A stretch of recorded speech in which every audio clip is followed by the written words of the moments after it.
নোয়াখালী ৬ আসনের সাবেক সংসদ সদস্য মোহাম্মদ আলী ও তার স্ত্রী সাবেক সংসদ সদস্য আয়শা আলী এবং তার ছেলে উপজেলা চেয়ারম্যান সহ ৩ জনকে আটক করেছে নৌবাহিনীর সদস্যরা।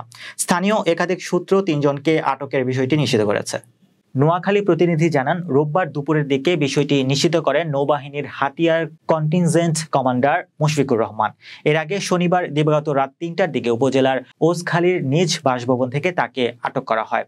তার ভাই সাবেক উপজেলা চেয়ারম্যান মাহবুব মোর্শেদ লিটন বলেন, ৩ জনকে নৌবাহিনীর সদস্যরা তাদের হেফাজতে নেয়। ওই সময় তিনি ঘটনাস্থলে ছিলেন। খোঁজ নিয়ে স্থানীয় সূত্রে জানা যায়, গত শুক্রবার সন্ধ্যায় উপজেলার প্রধান সড়কে সাবেক এমপি মোহাম্মদ আলীকে গ্রেপ্তারের দাবিতে বিক্ষোভ মিছিল করেছে হাতিয়া উপজেলা বিএনপি, জামাত শিবিরের ও তার সহযোগী সংগঠনগুলো। এছাড়া গত কিছুদিন বৈষম্য বিরোধী ছাত্র আন্দোলনের অন্যতম সমন্বয়ক আব্দুল হান্নান মাসুদ বিভিন্ন অনুষ্ঠানে মোহাম্মদ আলীকে ডাকাত ও জলদস্যু সম্রাট বলেও বিভিন্ন অনিয়মের কথা তুলে ধরেন।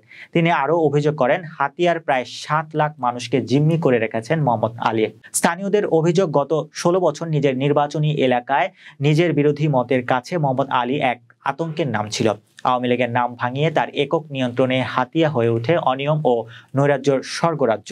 হাতিয়ার চেয়ারম্যান ঘাটসহ প্রতিটি ঘাট দখল ও সরকারি সিটাক বন্ধ রেখে নিজস্ব পরিবহন দিয়ে ব্যবসা করছে। কমান্ডার মুশফিকুর রহমান আরো বলেন, হাতিয়ার আইন শৃঙ্খলা এবং সার্বিক শান্তি বজায় রাখার জন্য মোহাম্মদ আলীকে আটক করা হয়েছে। তাকে জিজ্ঞাসাবাদ করা হচ্ছে।